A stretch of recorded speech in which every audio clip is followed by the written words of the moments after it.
মায়া কাটাবো কেমন করে? মায়া এই শব্দটা বড় খারাপ, আবার এই শব্দটা অনেক ভালো। এটা দুটো সাইড আছে।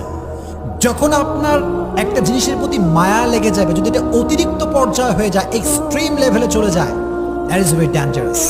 কারণ মায়াটা মানুষকে তিলে তিলে তিলে শেষ করে দেয় মানুষের জীবনটাকে। তাই মায়ার অনেকগুলো ক্যাটাগরি আছে। এক একজনের মায়া এক এক জিনিসের প্রতি।